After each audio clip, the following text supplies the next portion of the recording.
you have to lean in on, what do I believe to be true? What am I going to stand for as a hygienist? And what do I want patients to say about me? And how do I want to feel at the end of the day when I leave, knowing that I've made a difference? They have to really lead with curiosity and be open and communicate and ask lots of questions and be honest with patients. The first day I worked, I didn't tell anyone it was my first day as a hygienist. I think that's the secret sauce to hygiene, is when you can have behavior changes or even bring awareness to a patient who didn't even have any idea what it is that you actually do, and bring them down the path to wellness where they're self-propelled. And then they don't even need your coaching anymore. They just do it because they know. They have a knowing now, and you've developed that for them. A tale of two hygienists. Well, hello, dental people, and welcome to another episode of A Tale of Two Hygienists, episode 539. I am your co-host, David Torres, and I'm here with my illustrious co-host, Jessica Atkinson.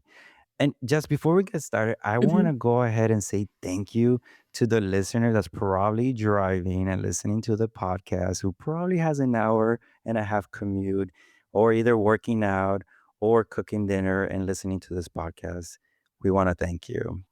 Thank you so much for listening in.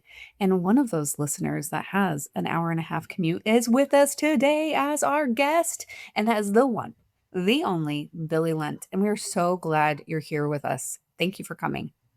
Oh, I'm so excited to be here. As you guys know, I love your podcast. I love what you guys are doing. This is great. Well, we can't be any more thrilled about what we're going to be talking about today. And we have chosen Billie to come and talk with us on how you, maybe a longtime hygienist or just starting out as a new grad, how you can advocate for yourself. You're no longer in school. How are you going to start advocating yourself as a professional? So, Billie, tell us a little bit about you, your professional journey, and who you are, and why this topic's important to you. Oh, thank you so much. I really appreciate having the floor with both of you. Oh my gosh, long story short, I did not realize that just by taking action steps and following something that I was curious about, and that was healthy smiles. 5 years old, I just made a comment in the grocery store to the gentleman behind us to take better care of his teeth. And it all started there. And so one action step after another, which, is sometimes things that people need help with, is how to take that step. It really helps you develop your why and become that person, but you never stop taking the action steps. And that is what leads me to dental hygiene. And dental hygiene is one of those professions where there's always a need to take the next step. So this is how I landed here, and I'm still taking steps. So I'm an educator, I'm an entrepreneur, I'm a podcaster, I'm an examiner. Oh my gosh, and I'm a mom and all the other fun things too. So just keep taking those steps is what I'm doing. Yeah, that's my origin story. That's a good origin story. I think there could be a book written about that origin story for sure. So, with all of those hats that you wear, what would you say to a brand new dental hygienist? I'm just right out of school. Like, here we are. What do you want them to learn about how to take those steps in advocacy? Yeah, that's a great question, Jessica. I think the first thing for them to do is to really question their values, thoughts, and beliefs, because that is going to be what they're going to have to lean into Mm. when they start. Because there's such a big gap between what they learn in school and all the ideal things, and then what's Mhm. expected of them when they get out in the field. And it's not that anything's right or wrong. It's just that they have to say, "Okay, is this questioning what I know?" And so you have to lean in on, what do I believe to be true? What am I gonna stand for as a hygienist? And what do I want patients to say about me? And how do I wanna feel at the end of the day when I leave, knowing that I've made a difference? And sometimes when you really keep that stuff in the back of your mind of, those faculty that held you to the professional standards, or all of the stuff that you learned in school, and then you can't really quite figure out how it fits, it starts to make you a natural advocate.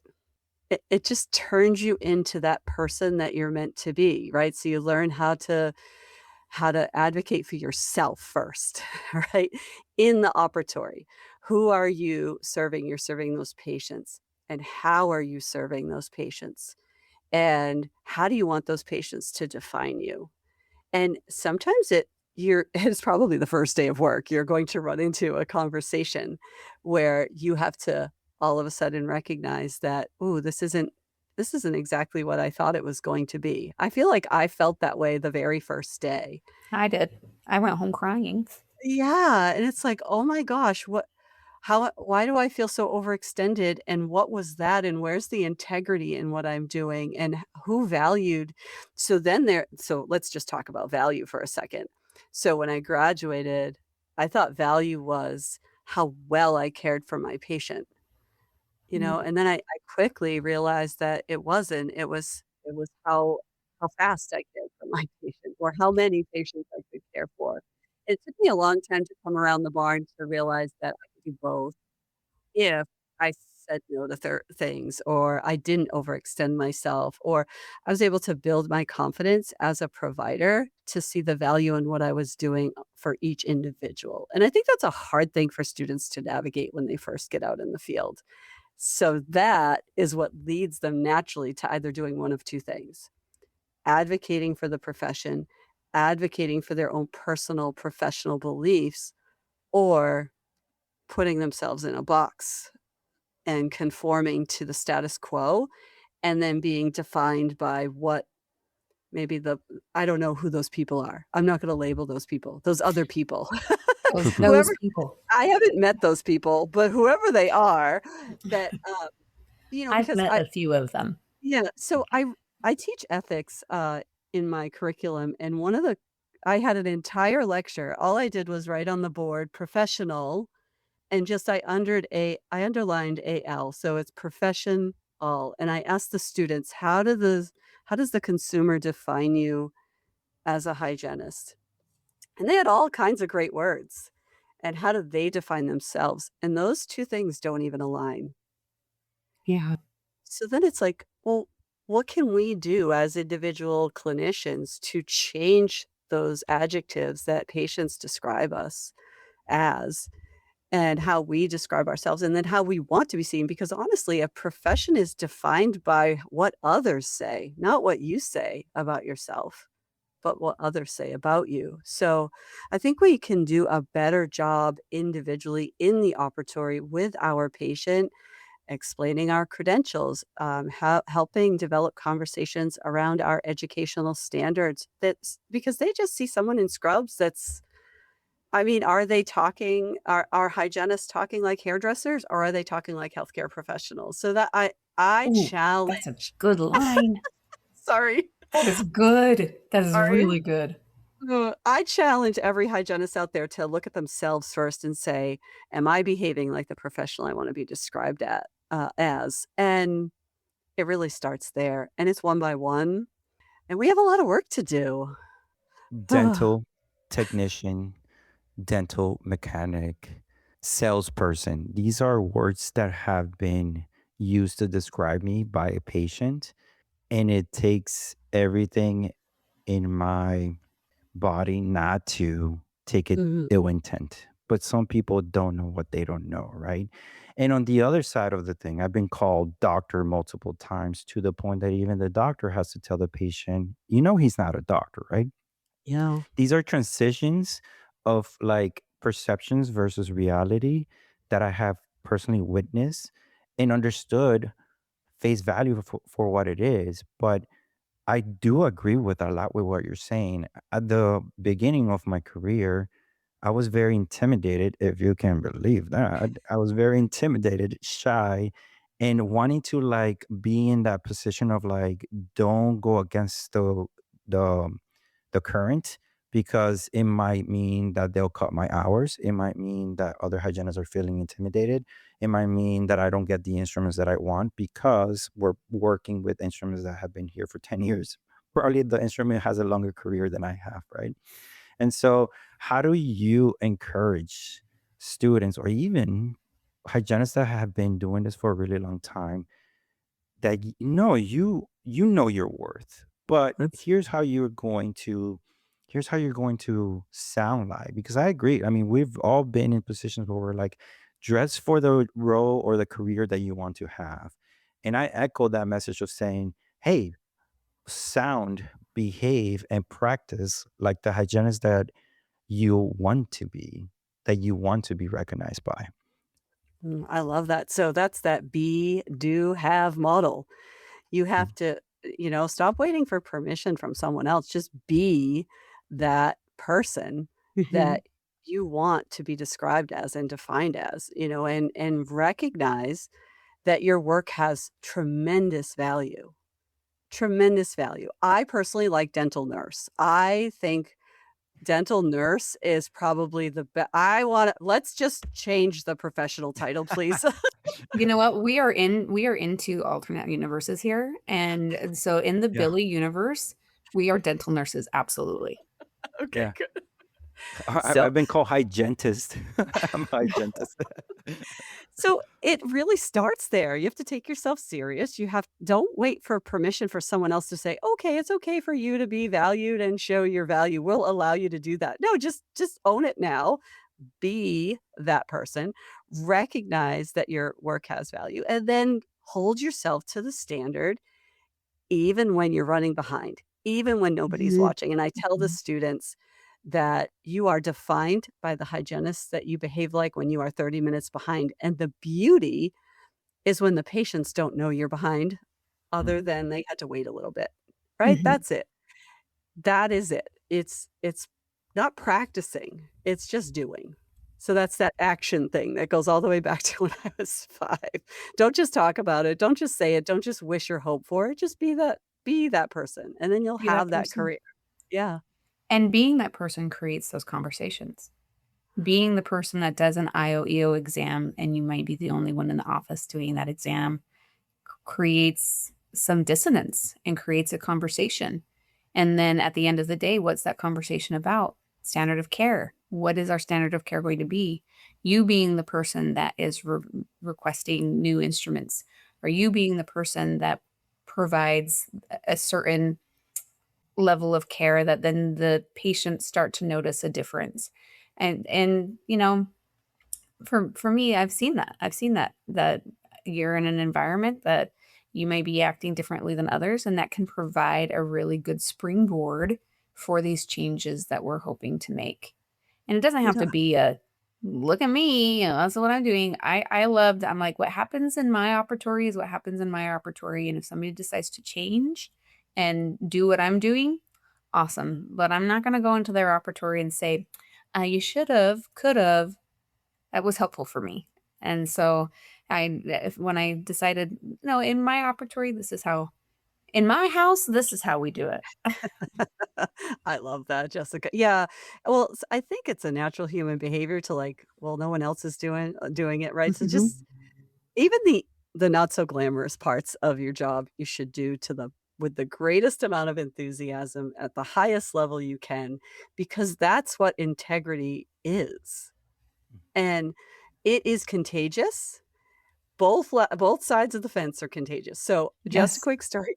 I was filling in this summer just for funsies, and the hygienist next to me at lunchtime, she was like, "You're driving me crazy. I don't know how you have done this twice as long as me, and you're just, like, in here just killing it. I am, like, on autopilot, and I just want some of your love."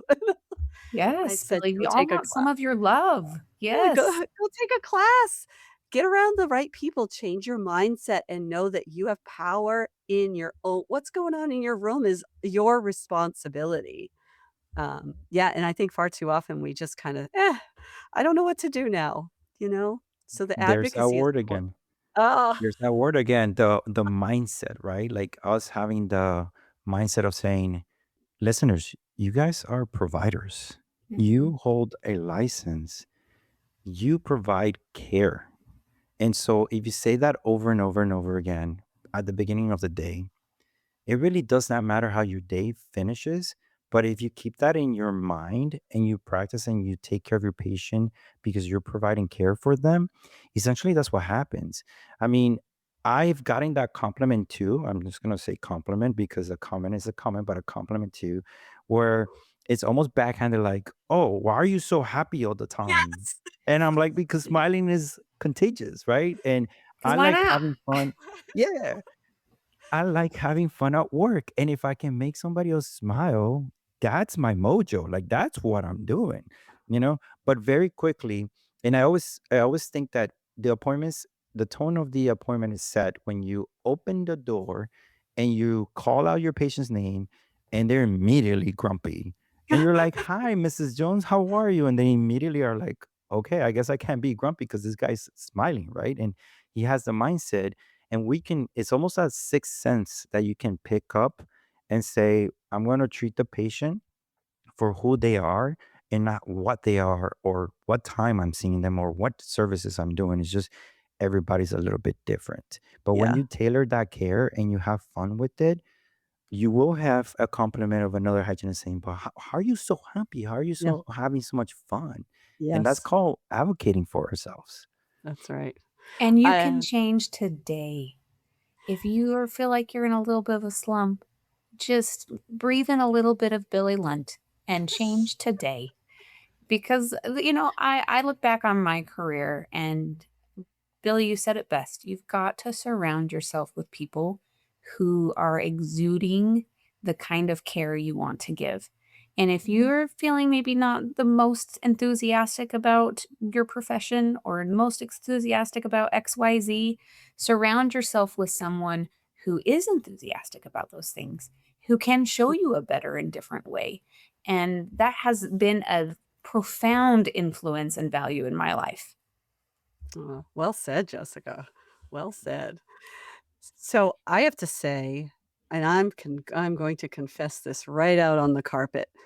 I was a hygienist for 7 years when I asked a patient the same question twice, and the patient said, "You just said that to me." And I said, "Oh, I guess I wasn't okay, so I'm going to go back to school," was what I said in the car on my ride home.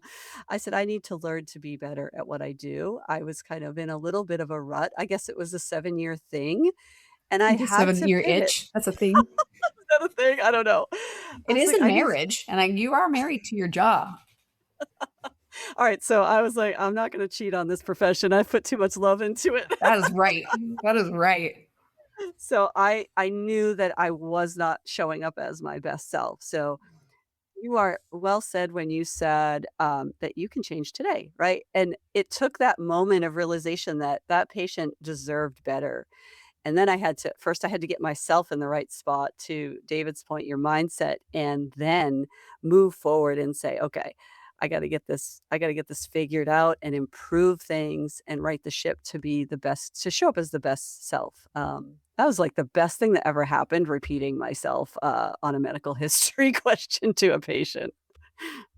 Well, you owe it to yourself, right? To be the best version of yourself.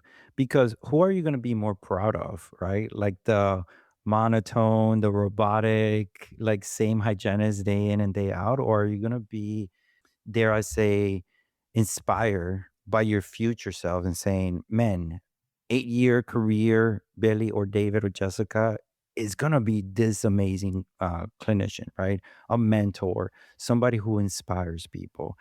And one of my coworkers asked me this question. I don't know what she meant by it because it just became so organic. But every time I finish an appointment with my patient and we're having a blast because we have fun in my operatory, I always I say, kinda "Is wanna there come be your patient, David. do I it know, I know. absolutely you and Billy, please." But I always ask as I sit them up. And by the way, I turn off the lights in my room because this is a whole vibe, right? Like you're getting there to treat yourself. Then I turn on the lights, the chair's going up, and as I'm taking off my gloves, I'm like, "Hey, is there anything else I could have done to make this appointment more comfortable?" And every time a patient is like, "No, you are perfect." And I was like, "Well, I'm not perfect, but if I am or if I ever not, because I'm a human, right? I'm gonna have my odd days, please hold me accountable because you deserve the best care that I can give you. Ooh, And so a lot of the other hygienists that hear me say that, it's almost as though like, man, why are you doing this? Why are you saying that? And it's like, because I mean it. We deserve for us to be the best versions of ourselves. Because if I'm ever a patient, I will hope that that provider is providing me with the best possible care. Right.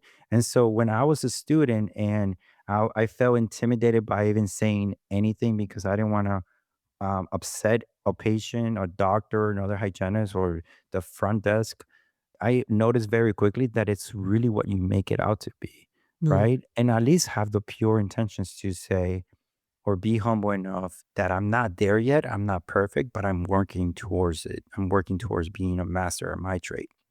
The yeah. trick there is you're working on being a master of your trade, and that what that is that's personal responsibility. Because Mm, what I often in my own self and what I hear often is, "Well, I can't. I can't do that because I have 30-minute prophy appointments and that's all I get. I can't because my this, my that doesn't give me this, doesn't give me that. I can't XYZ." And what you just described there, Dave, is, well, what are the things I can do? What is in my decision making abilities to do now and do today?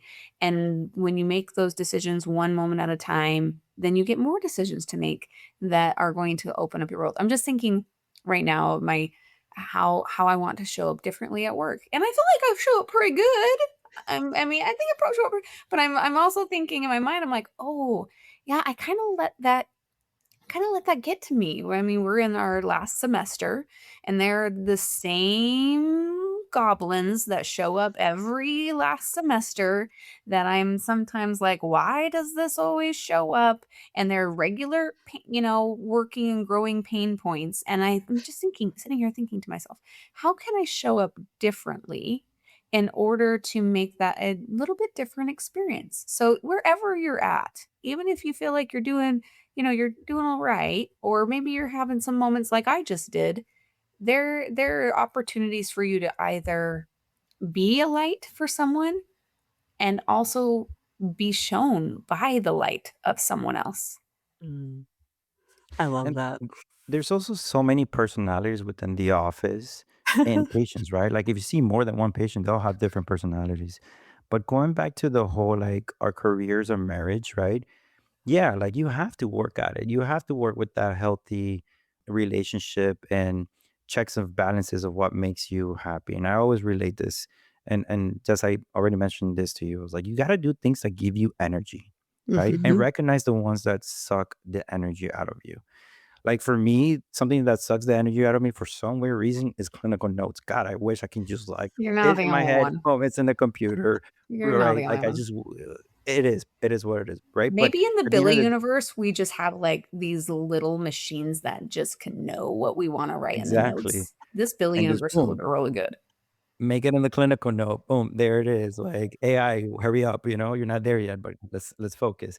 But at the end of the day, I think you do have to romanticize like, oh, I can't wait to write about my note. And how I've hacked that is I'm remembering the experience with my patient and how happy they've made me or how happy I've made them and put that into writing in a clinical note. Like that's how I've been able to hack that, right? And So being able to kind of like say what we can control and going back to the relationship of like you don't just fall in love with the career and stay in love. You got to keep on working on it, right? Yeah. And so coming from a place of like a student graduating, what are some of the habits that they currently should be building? Kind of like a newlywed, right? Like, what are some of the habits that they should be building as students that maybe they shouldn't lose momentum once they start entering the career or the Mm. marriage or the 7-year itch? I don't think they have it all figured out. oh no. Do I you? think they I should don't. give them but they put a lot of pressure on themselves to have it all figured out, so, And I think we put a lot of pressure on them too. Mhm. I'm like, "Remain curious." This is just I tell them that when they graduate, it just means that they've been told they're safe to figure it out now on the public. So, Yeah. sorry, public, if you're listening, but that's the truth. It's called practicing dentistry, That's right? right, Like, that's right, and they really do have all the elementary skills to then believe in themselves to because we know that leap of faith we take when we go into the operatory. It's like, "Oh my gosh, what do you mean? I don't have a faculty to guide me Somebody over here." my shoulder. yeah. Yeah, so that is where they have to really lead with curiosity and be open and communicate and ask lots of questions and be honest with patients. The first day I worked, I didn't tell anyone it was my first day as a hygienist. Yeah. You're like, I just I've been went doing this in, forever. But it went in wasn't though. You'd been working for 2 years right in at one way school. or another. That's one thing I tell students. I'm like, "You have been doing this. You're gonna be in a different environment, and you have been doing this." And Yeah. another public PSA, make sure that your provider has been doing this. Ask to see if they are a licensed human being. Yes. Mhm. That's a really Well, good point. there's always that question of like, how long have you been doing this at the very beginning of the appointment to the end of the appointment? Like, oh, how long have you been doing this? Same Mm. question, different tone. And I've gotten my smart aleck answers on both, right? Like the patients that don't know me and they see me for the first time, they ask me that question. And I'm like, nah, since like 8 o'clock in the morning, right? You know what? Around 8 o'clock. You know what that means, right? And then now, like towards the end, I'm like, oh, it's been over a decade and I've done this and I've done that. Enough for them to be like, "I only wanna see you," right? Like, "I only want to see you, and if you ever have to reschedule my appointment, I only wanna see you," right? And Yeah. it's like, "Thank you, I take the compliment," but I also build up my other because there's 4 of us in my office. I was also built them up because like, they're just as good as I am, right? Oh, Don't feel sure. like you're cheating on me, like, it's okay to see them as well. I'm a human being, I have 3 kids. But it's a compliment, again, it goes back to us believing in ourselves, advocating for ourselves, the people that you work with, right? Being able to kind of have that hand over your shoulder, like, hey, Dave, like I notice you're using this verbiage. Do you mind if I listen in a little bit more? Because I want to Oh, level up yes, yes. my Yes. career too. And after all, like I've been married for 13 years, maybe longer. Oof, I gotta check on that one, but It's definitely over a decade. Valentine's. Yeah. And I wanna be able to also love to hear from a couple that have been together for like 3 decades or 4 Yeah. decades. What is the Mm. spark, right? Yeah. And I just love my career so much that I hope that people continue to like create that momentum for themselves that you have to stay in love, not like a toxic relationship, right? Yeah. So, Billy, how do you stay in love with this marriage of you and dental hygiene? I love that. So, one of the things that I think life is all about is creating tension, and tension okay, so whenever somebody is frustrated so Dave, for you, it's writing clinical notes. I don't know what yours is, Jessica, but for One me, of many. it's morning huddles. When they do those morning huddles and everybody's talking negative, "Oh, so and so's Mhm. coming in, blah, blah, blah, blah, blah, blah, blah." I look at those, the grumpy, grouchy the grumpy, grouchy patient who's just really anxious on the inside to come in. Those are literally my favorite people. I feel like they're like the sandpaper that smooths off all my rough edges, and they just I almost look at them as a challenge. I'm like, "I'm gonna get them to smile. I'm gonna get them to enjoy the dental appointment." Like, I just look at them as a challenge, but in the huddle, they're like the discussion in the huddle is like, "I just wanna start the day off on the right foot, people," and I'm Mhm. not a fan of the huddle. I know people love the huddle. You're like, I "I want don't my own huddle." Yes. A huddle of one. The huddle of one. But, it's the challenging patient when you can help a challenging patient overcome, like, an anxious fear, anxiety, then you know that you've done something meaningful for them because if you can bring them into routine care, that is a challenge. Genius. That's a Mhm. difference maker for that person, and that changes the trajectory of their whole health overall health for the rest of their life, and that is where I think that's the secret sauce to hygiene, is when you can have behavior changes or even bring awareness to a patient who didn't even have any idea what it is that you actually do, and bring them down the path to wellness where they're self-propelled. And then they Mm. don't even need your coaching anymore. They just do it because they know. They have a knowing now, and you've developed that for them. Oh, Billy, I love that. Thank you for being a change maker Oh, and for helping propel the future of our profession into being self-propelled as autonomous dental nurses. dental So thank you for nurses. being with us today, Billie. Thank you so much.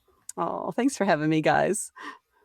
And Billy, thank you so much for being contagious as far as smiling, right? Making sure that we all are a little happier after talking to you. And your patients, your students, they're very lucky. Your children are very lucky to have you because you can tell that you're such a positive force that is just amazing to have in our lives. Thank you for being Oh, here.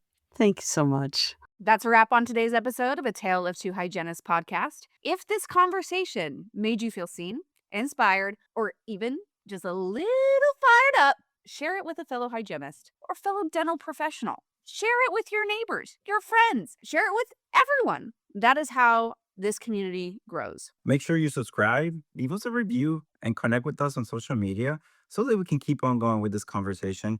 Remember, your career, your voice, and your story matter here. We're David, And Jessica, and until next time. keep learning, keep laughing, and keep showing up for yourself and for each other. This has been a production of Endeavor Business Media, a division of Endeavor B2B.